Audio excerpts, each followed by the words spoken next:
what is so important about vitamin D? which is not just a vitamin जो कि simply as a supplement हम उसकी बात करें, it actually acts like a hormone. Hormone? हाँ, vitamin D3 is one of those unusual vitamins which acts like a hormone in almost 2000 and possibly over bodily reactions. Oh my Yeah. God! मैं काफी हैरान हो गई vitamin D3 कि आपके system पे कहाँ कहाँ काम करता है और सबसे ज्यादा लैकी आप ये करते हैं। अस्सलाम वालेकुम नाज़रीन and welcome to yet another interesting episode of the Good Life Show. आज का हमारा टॉपिक इनफैक्ट हम पहले जो सप्लीमेंट्स पे बात कर रहे हैं वो तो डॉक्टर सामने आपको बताती रहती हैं, पर आज उन्होंने मुझसे रिक्वेस्ट की है कि आज जिस सप्लीमेंट की हम बात कर रहे हैं उस पर लंबा शो होगा। तो हमारा आज का टॉपिक है विटामिन डी। क्यों डॉक्टर सामने आपने ये मुझे क्यों कहा कि आज का शो जो है वो हम दोनों करेंगे और ये बहुत लंबा शो होगा? What is so important about vitamin D? So the first thing that I'll say is that I think जो मेरे और आपके जो इकट्ठे शोज होते हैं जिसमें हम दोनों बातें कर रहे होते हैं उसमें you actually represent the audience a lot. जो देख रहे हैं हमारे लोग, आप लोग उनकी तरफ से बड़े अच्छे मज़े के सवाल करते हो और जो हम इंफॉर्मेशन डिटेल में देना चाहते हैं वो हम दे सकते हैं। और विटामिन D3 एक ऐसा सब्जेक्ट है which is not just a vitamin जो कि सिंपली एज अ सप्लीमेंट हम उसकी बात करें, it's actually acts like a hormone. Hormone? हाँ, मतलब हार्मोन्स में पता है हम बॉडी में पहले भी बात कर चुके हैं कि हार्मोन्स की वजह से ही सारे जो सब कुछ निजाम में जिस्म में चल रहा है तो वो डिक्टेट करते हैं, वो अपना आपको सिग्नल लेके जाते हैं। तो vitamin D3 is one of those unusual vitamins which acts like a hormone in almost 2000 and possibly over bodily reactions. Oh my God! Okay. So और इसका सब्जेक्ट काफी लंबा है। विटामिन D3 की डिफिशिएंसी भी बहुत कॉमन हो चुकी हुई है आजकल के जमाने में। तो मेरे एटलीस्ट हमारे मुल्क में कोई ऐसा इंसान नहीं जिससे इस विटामिन की कमी ना हो।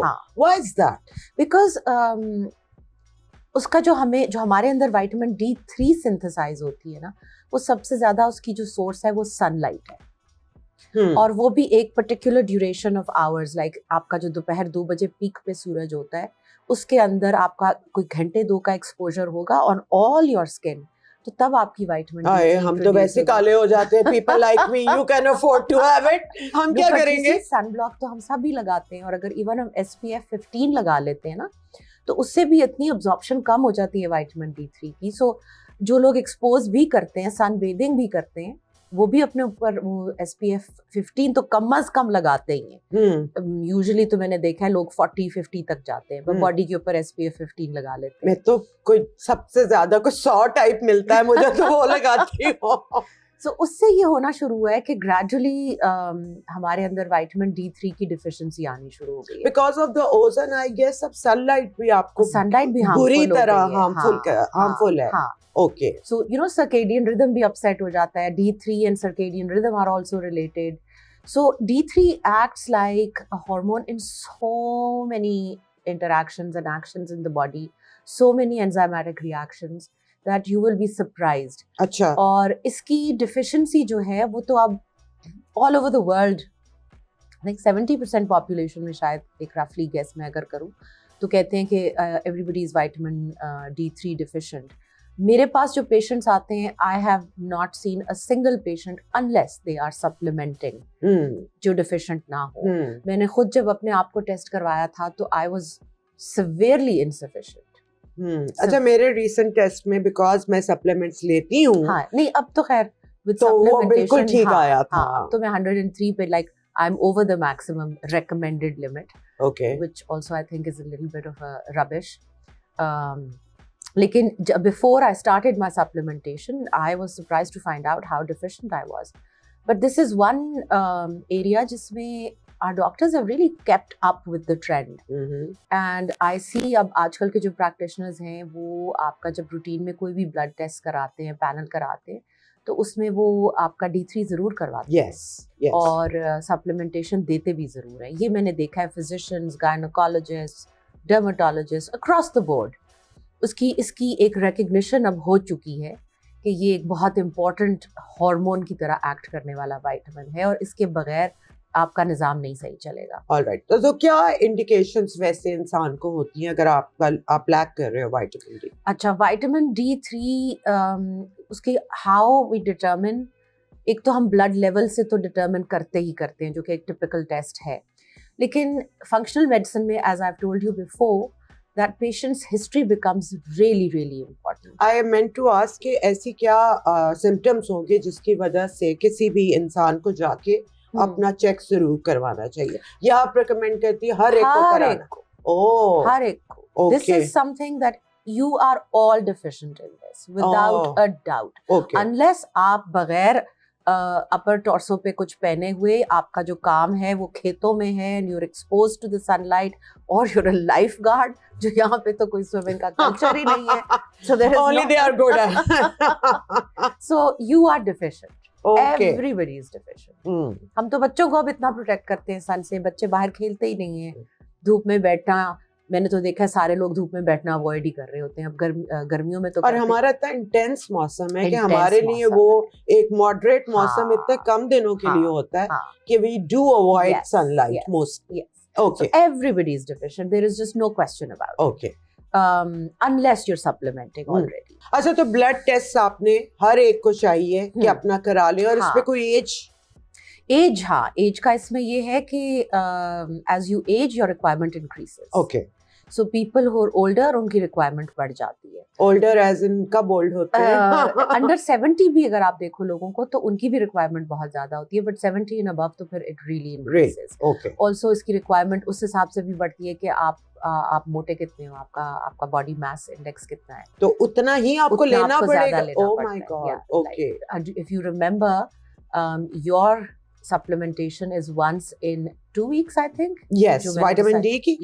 नहीं, मेरी supplementation everyday वाली भी है. नहीं, वो जो आपको मैंने maximum dose दी थी, Sunny D जो देती थी, वो आपने मुझे महीने में 2 ना, once in 2 weeks. Yes. जबकि मैं, because I weigh more than her, mine is once every 10 days. Also, I'm older than you. All right. Okay. So I take that big bolus जो कि 200,000 IUs है, और फिर उसके बाद डेली भी लेती हूँ. अच्छा, वो जो टीका एक मिलता है जिसको हम पी लेते हैं, वो भी इसी तरह वो भी इसी तरह, लेकिन उसकी मेजर कौन करेगा कि कितनी तादाद आपने लेनी है? वो आपको डॉक्टर ही बताता है. डॉक्टर, तो आप इसको खुद नहीं ले सकते? खुद ले सकते हो, लेकिन बेहतर है कि किसी की गाइडेंस से ले लो. ओके. क्योंकि फिर वो डिटरमिन हो जाएगा ना कि आपके लेकिन सामने अगर वो लोग जिनके लिए टेस्टिंग इतनी आसान नहीं है, जो देख रहे हो, उनको आप क्या रिकमेंड करेंगे? कम से कम once in 2 weeks तो वो एक इंजेक्शन पी लो या सनी डी की एक कैप्सूल ले लो. ऑल राइट, ठीक है. Just make sure that it's vitamin D3. अच्छा, विटामिन हमने ब्लड टेस्ट करा लिया, रिजल्ट आ गए, देन?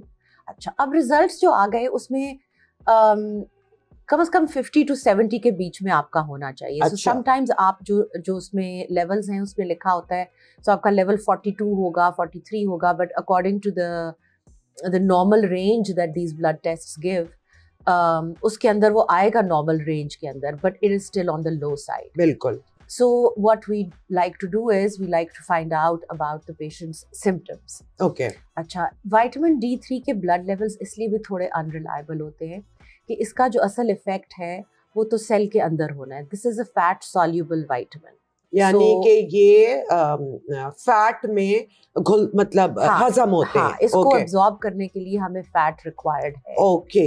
फैट नहीं होगी तो ये एब्जॉर्ब नहीं होगी. और फैट का साथ फिर दूसरा ताल्लुक जो है वो आपके सेल मेम्ब्रेन से भी आ जाता है, बिकॉज विटामिन D3 जो उसका हार्मोनल एक्शन है वो सेल्स के अंदर है. ठीक है. अब सेल के अंदर जाने के लिए उसको जो सेल की आउटर कोटिंग है, जो मेम्ब्रेन है, उसको क्रॉस करना है. ठीक है. मेम्ब्रेन के ऊपर कुछ रिसेप्टर्स होते हैं जहाँ पे ये विटामिन D3 बाइंड करती है, और वो रिसेप्टर्स फिर एक गेट की तरह खुलते हैं. और वो फिर सेल के अंदर इसको जाने देते हैं. यानी ईच सेल में ये जाके अपना फंक्शन करता है, और उसकी जो वॉल है उससे उसने पेनिट्रेट करना. ओके. ठीक है.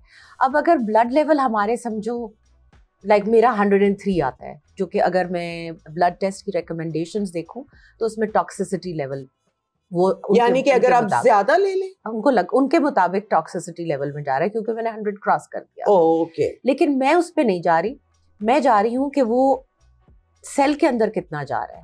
उसको डिटरमिन करने का तो कोई तरीका नहीं है, तो उसको तो ये अंदाजा है, ये फिर हम उसके सिम्टम्स से अंदाजा लगाते ओके। हैं और आपको क्या प्रेवलेंट बीमारियां हैं, आपकी डाइट में क्या लैकिंग है, आपकी गट कैसी चल रही है, उसके हिसाब से फिर हम डिटरमिन करते हैं कि विटामिन D3 कितनी देनी चाहिए। For example I am lacking it, आप मुझसे क्या पूछेंगे? आपसे मैं बहुत कुछ पूछूंगी, आपके गट के इश्यूज पूछूंगी, I will ask about aches and pains in your body, your hair loss, yes. आपका गॉल ब्लैडर तो नहीं रिमूव हुआ हुआ, आप कोई एंटासिड्स तो नहीं लेती, एसिड सप्रेसेंट्स तो नहीं लेती, आपका फैटी लिवर तो नहीं है, so you know a lot of things link up with it. अच्छा, oh my god, बहुत ज्यादा चीजें इससे मिलकर। अच्छा, रिसेप्टर्स सही काम कर रहे हैं या नहीं कर रहे, इसका क्या तरीका है? अच्छा, इसका जो एक्चुअल टेस्ट है वो तो आप फिर जेनेटिक्स अपने डीएनए को चेक कराओ तो आपको पता चल सकता है। ना ही समझे। हाँ, हम ना ही समझे तो बेहतर है। तो हम दोनों के जो सिम्टम्स हैं, खासतौर पे हम दोनों मेनोपॉजल भी हैं, तो we require lot of supplementation. ठीक है। And we have other symptoms also, like anxiety, depression. I have depression, you have depression, I get anxious a lot, you get anxious a lot. तो ऐसे cases में भी it's a sign of your receptors not really working. Okay. So ये कुछ चीज़ें हैं। इसके अलावा फिर हम एक पूरी diseases का जो एक लंबी सी लिस्ट है उस पर हम जा सकते हैं, which I'd like to tell you about. कि उन डिजीजेज के प्रेवलेंस होते हुए अगर वो डिजीज आपकी बॉडी में है तो that signifies that there could be a problem in your receptors. Like, okay, now that is a huge I would like to know. list, so I have to refer to my notes for that. Sure. ताकि कुछ रह ना जाए। अच्छा, अगर आपको किसी भी किस्म की ऑटो इम्यून डिजीज है, ओके, ठीक है, ऑटो इम्यून डिजीज जो है जहां आपकी अपनी ही बॉडी आपके सेल्स को अटैक करना शुरू कर देती है, और ऑटो इम्यून में बहुत सारी बीमारियां हैं जिनका आपको रीजन एज सच नहीं पता होता। उसमें जैसे cancer is an autoimmune disease. Cancer तो एक मैं अलग कैटेगरी दूंगी। ऑटो इम्यून में if you have multiple sclerosis, if you have psoriasis, colitis, हाँ वो गट में हम ले जाएंगे, but that is also a form of an autoimmune disease. Hashimoto's is another common one. Then if we go to cancer, if you are a cancer patient, especially if you have breast cancer or colon cancer, जो गट का cancer है, इनमें vitamin D3 के receptor का definitely कोई ना कोई role होता है। You are deficient in it. Okay. I mean, most cancers you need to supplement with D3, but breast cancer and colon cancer खास तौर पे। Then if you have cardiovascular disease like I do, I have hypertension, तो मेरे लिए vitamin D3 बहुत ज़रूरी है। Cardiovascular disease में आपको coronary artery disease भी हो सकती है। There are multitude things and we won't go into the details of that. यानी कि आपके ब्लड सप्लाई में अगर प्रॉब्लम हो रही है, हाँ, cardiovascular means your the supply that goes to the heart and then comes out and goes to the vessels. तो उसमें ज़्यादा atherosclerosis and hypertension ही है जो ज़्यादा overt, जो कॉमन है, जो बीमारी की बात करें। बिल्कुल। अच्छा, उसके अलावा फिर हम अगर ब्रेन की तरफ आएं तो Alzheimer's, अच्छा, पार्किंसंस, ओए, सो ये कॉग्निटिव फंक्शन से जो रिलेटेड बीमारी हैं, इनमें भी विटामिन D3 रिसेप्टर का डेफिनेट इशू होता है, because you have to supplement. Okay. Diabetes type 1 भी हो या टाइप 2 भी हो, दोनों केसेस में you have to supplement with vitamin D3। इतना जरूरी है, इतना जरूरी। अगेन जैसा आपने शुरू में कहा, it's an hormone, it's a hormone, बिल्कुल। सो बहुत सारी चीजों में वो अपना रोल प्ले कर रहा है। ओके। एंड टाइप 1 जो है, जो कि पैदाइश पे ही होती है, वो तो as you know it is autoimmune disease again. So a lot of diseases जिनको हम सेपरेटली बात करें वो ऑटो इम्यून कैटेगरी में भी आ जाते हैं। ओके। अच्छा, डायबिटीज हमने कवर कर ली। Yeah, then I'd like to talk about metabolic syndrome. अच्छा, जहाँ पे you have hyperlipidemia, आपकी बॉडी में कोलेस्ट्रॉल ज़्यादा है, आपका ब्लड प्रेशर रेज्ड है, सो कार्डियोवैस्कुलर डिजीजेस से मिलता जुलता ही ये सिंड्रोम हो गया। बट इसमें फिर आप इंसुलिन रेजिस्टेंस को भी ले आते हो, so if you are insulin resistant you need vitamin D3। Okay. एक बीमारी जो जिससे दुनिया बहुत डरती है, खासतौर पे हमारे खत्ते से जब उन मुल्कों में कोई जाता है, ट्यूबरकुलोसिस, टीबी, बिल्कुल। टीबी में इसका बहुत इम्पोर्टेंट रोल है।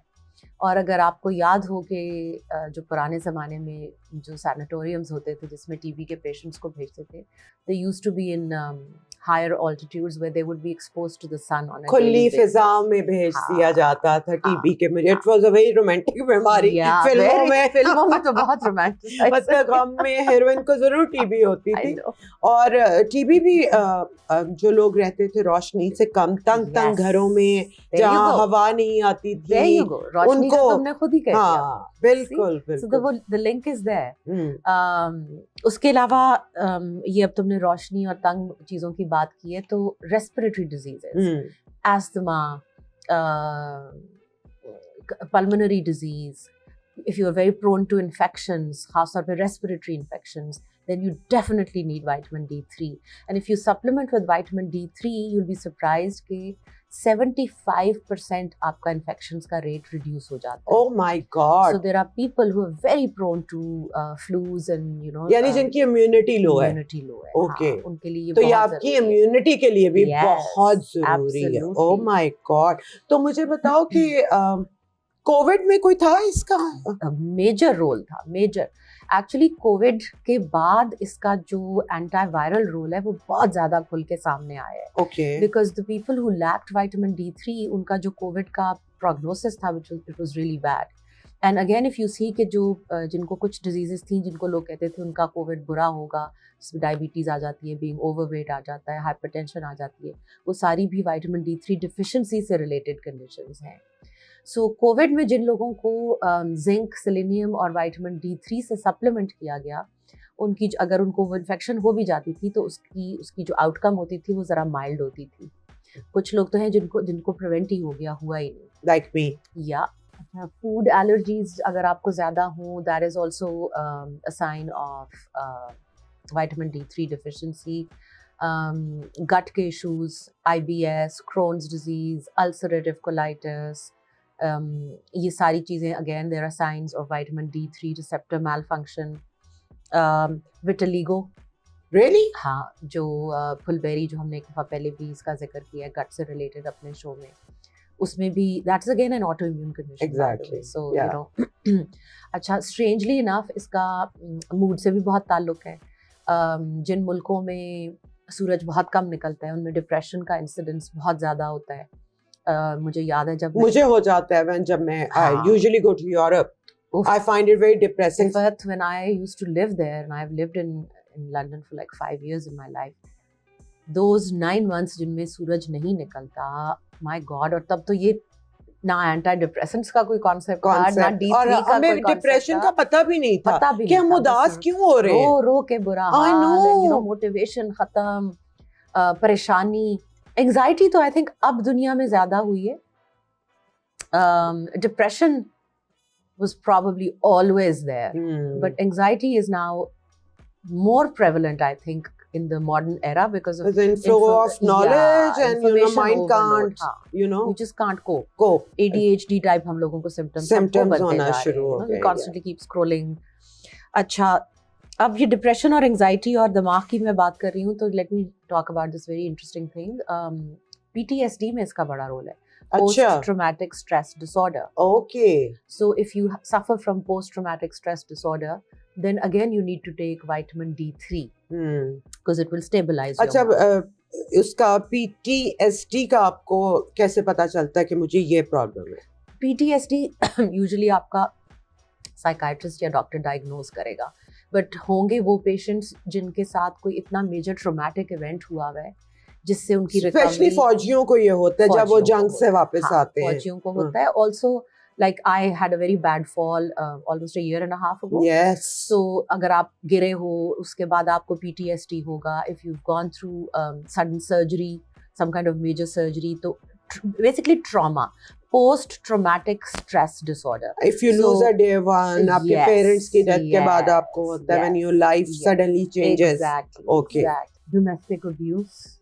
वो तो एक रेगुलर चीज है ना. हाँ, रेगुलर है. लेकिन जिसके साथ हो रही है उसको जो ट्रॉमा है, वो जिस ट्रॉमा से वो औरत गुजर रही है या वो बच्चा जो गुजर रहा है जिसके साथ अब्यूज हो रही है, या so he can develop or she can develop this disorder. Okay. But for that you need to see a psychiatrist or a psychologist. We'll talk about PTSD. It's a complete separate subject, I think, which should be addressed. Okay. अच्छा, दूसरा हम अपने favourite topic पे, हमारा menopause. अगर आप menopausal हो और आपको ऑस्ट्रोपीनिया है, तो ऑस्ट्रोपीनिया is one stage before osteoporosis, okay, where your bones start thinning. all right. And functional medicine में जहाँ से मैंने पढ़ा है, that institute is run by Dr. Mark Harmon. So एक functional medicine में एक बड़ा simple सा टेस्ट को बताते हैं हमें, which is the thumb and the shin test. कि आप अपने थम से शिन बोन, ये होती है आपकी, ये जो सामने बोन सामने है, ये वाली हड्डी, ठीक है, इसके ऊपर प्रेशर डालो, okay, with your thumb. If it hurts, that means you need vitamin D3. It's not hurting. Yeah. इस कंडीशन को कहते हैं osteomalacia. Okay. So there is osteoporosis, which is जहाँ bones बुरनी शुरू हो गई, कम हो गया जे, osteopenia जहाँ पे अभी वो कमजोर हुई हैं, और उससे भी पहले osteomalacia जो शुरू हो गई। ओके। तो बोन से तो इसका विटामिन डी का बहुत बड़ा ताल्लुक है, और एक ज़माने में जब इसकी रेकमेंडेड डेली अलाउंस बिल्कुल एक नॉमिनल सी होती थी ना, तो उसका रीज़न ये होता था कि जो माएँ विटामिन D3 में डिफिशिएंट थी, उनके बच्चे जब पैदा होते थे तो उनकी बो लेग्स होती थी, इसको रिकेट्स कहते थे। नहीं, अच्छा, तो आपकी माँ की इस इनटेक विटामिन डी की will affect the child as well, वो भी उतना ही कम अब्सॉर्ब कर रहा है। Okay okay. सो रिकेट्स को प्रिवेंट करने के लिए विटामिन D2 उस जमाने में दी जाती है। अच्छा। सो अभी भी कुछ डॉक्टर्स हैं, आई डोंट थिंक मैंने पाकिस्तान में कोई भी ऐसा केस देखा है जो मेरे पास आते हैं पेशेंट्स कि किसी को डॉक्टर ने गलती से D2 दे दी हो, बट जस्ट बी केयरफुल कि सप्लीमेंट्स जो अगर आप खरीद भी रहे हो तो it shouldn't be D2, it should be D3। D2 क्यों नहीं? D2 जो है उसका ये एज अ हार्मोन रोल नहीं है। ओके। सो वो आपकी बोन्स के हेल्थ के लिए तो है, बट वो यही रिकेट्स वगैरह की हद तक it does it's work. But ये जो D3 का रोल है, ये पिछले कुछ डेकेड्स में तो कुछ केसेस में आपको D2 भी दी जाती है। D2 का आपको इतना फायदा नहीं। Okay, you don't really need to supplement. अगर देनी है तो then go with to the D3 directly. ठीक है। पेन्स भी आपकी बॉडी में कुछ होती हैं जिससे पता चलता है? लाइक आपने मुझे बताया था when you were making notes के लोअर बैक पेन, यस, ये मैं आपको शिन टेस्ट के चक्कर में वो बताना ही भूल गई। If you have persistent lower back pain, that is also a sign of a vitamin D3 deficiency. अच्छा, वो कैसे? बिकॉज अगेन उसमें फिर आपका मैग्नीशियम का भी अब रोल आ जाता है। ओके। सो मैग्नीशियम और D3 मिलके आपके मसल्स को रिलैक्स करेंगी, और D3 जो है आपकी बोन्स को स्ट्रॉन्ग कर रही है। सो आपकी जो लो बैक है, it should not be hurting all the time unless you have like an injury. Okay. So what happens is if somebody just suffers from it for no rhyme or reason, then this must be investigated. Okay. Yeah, okay. So that अच्छा, also... आप फिर इससे ये भी पता चला है कि आपको विटामिन D3 के साथ मैग्नीशियम भी लेनी है? जी। ओके। विटामिन D3 के साथ मैग्नीशियम लेनी बहुत ज़रूरी है। इसके ऊपर बात हम कर रहे हैं, तो let me talk about the toxicity. एक बड़ा पॉपुलर कॉन्सेप्ट है कि जो फैट सॉल्युबल विटामिन्स हैं वो बॉडी में से एक्सक्रीट नहीं होती, तो विटामिन D3 अगर आप बहुत ज्यादा सप्लीमेंट करो तो वो टॉक्सिक बन जाती है। यानी कि दे आर नॉट गुड, उसकी ओवर होना आपके लिए जहर बन जाता है। ओके। तो पहली बात तो ये है कि बहुत ही उसका जो रेकमेंडेड नॉर्मल रेंज का जो मैक्सिमम लेवल है, उससे बहुत ज्यादा हाई हो for a very sustained period of time, तो वो कहीं जाके टॉक्सिक बने। And it can hardly happen with vitamin D3. Yes, I have not seen it happen to anybody anywhere ever. उसके 2-3 रीजंस ये भी हैं कि जो डॉक्टर्स अब आजकल विटामिन D3 रेकमेंड कर रहे हैं, पेशेंट भी बड़ा एजुकेटेड हो गया, दे डू नो के साथ मैग्नीशियम लेनी है। ओके। सो अगर आप करेक्ट तरीके से विटामिन D3 लोगे, which means you're taking it with magnesium, you're taking it with vitamin K2, MK7, and you are also taking zinc, you are taking selenium. इसके लिए हमें बाइल सॉल्ट्स की ज़रूरत होती है। वो कैसे? बाइल सॉल्ट्स में इसकी एब्जॉर्प्शन में काम आती हैं। बाइल सॉल्ट्स आपको एज बाइल सॉल्ट्स भी मिल जाती हैं सेपरेटली। वो बाइल सॉल्ट्स आपको तब लेनी पड़ेंगी अगर आपका गॉल ब्लैडर रिमूव हुआ है। ओके, जो बाइल आपका बनाती ऑर्गन बनाता, या आपको फैटी लिवर है। Okay, then you have to take. So ये इसकी काफी आपको हिस्ट्री जानने की जरूरत है जब आप इसकी प्रॉपर डोजेज और किसके साथ देना है क्या नहीं। You need to see a doctor, specially a functional doctor like doctor Samia, तो आपको इसकी सही मिकदार और कैसे लेनी है और किन प्रॉब्लम्स के लिए लेनी है आप पे वाज़ेह होगा। तो doctor Samia, any other signs और सिम्टम्स? और जिन लोगों को ध्यान रखना चाहिए कि उन्हें विटामिन D3 सप्लीमेंटेशन ज़रूर करनी चाहिए would be patients who take acid blockers a lot, जिनका आजकल तो बहुत लोग ये कर रहे हैं कि गट के इश्यूज़ को बजाय इसके कि वो उसका वजह निकालें कि कहाँ से इशू है, वो एसिड ब्लॉकर ले लेते हैं, जो कि just so harmful for you because Really? you are killing the gut acid. Oh, और yes. एसिड के बगैर कितनी चीज़ें हैं जो नुकसानदेह हैं, ये हम अपने गट के शोज में बात करेंगे और थोड़ी बात की भी है हमने। तो जो एसिड ब्लॉकर्स लेते हैं repeatedly, habitually, they should take vitamin D3। फिर जो मैंने पहले भी मेंशन किया कि people who take cholesterol lowering medicine, जो स्टैटिन्स लेते हैं, दे शुड टेक इट। उसके अलावा excessive antibiotic usage, you should supplement with vitamin D3. Pregnancy हम बात कर चुके हैं, arthritis. I think we've covered most of the things. बहुत सारी ऐसी मैं काफ़ी हैरान हो गई हूँ विटामिन D3 कि आपके सिस्टम पे कहाँ कहाँ काम करता है और कितना इम्पोर्टेंट आपके लिए, और सबसे ज़्यादा लैकी आप ये करते हो। Exactly. I mean, we need इसकी जो सोर्स है वो इतनी, खुदा ने, नेचर ने इतनी कोई स्ट्रेंज बना दी है कि you have to be exposed to sunlight. Yeah, and which you can't be. You can't be. मतलब and you know, हमने दुनिया को और नेचर को इतना बर्बाद कर दिया है, सेपरेट कर दिया है, हमने अपने आप को नेचर से इतना अलग कर लिया है कि एक के बाद एक चीज हमारे लिए खुद ही प्रॉब्लम बनती जा रही है। सिवाय सूरज के, विटामिन डी के, आपको कोई और सोर्स नहीं। you can take वही जो फैटी फिश है उसके अंदर है, एग योक के अंदर है, there are certain vegetables, green leafy vegetables, उनके यानी अंदर कि अगर है। आप हेल्दी खाना खाएं, जो कि हम बार बार कहते हैं कि leafy vegetables and healthy fish और फलाना, तो इसका कुछ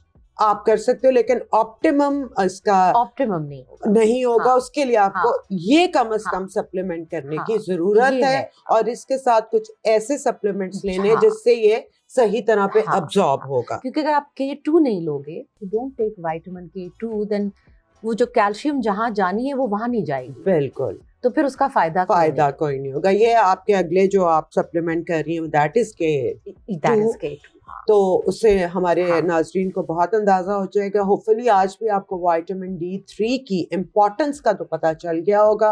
सामिया, मैं एक लास्ट में इम्पोर्टेंट सवाल ये करना चाहती हूँ कि क्या ये बच्चों को भी दे सकते हैं? Of course, Okay. Of course. एक जमाने में याद है सर्दियों में माएँ जो थी बच्चों को कॉड लिवर ऑयल देती थी। यस, और जरूर देती थी, और उससे वो ब्रांडी भी देती थी।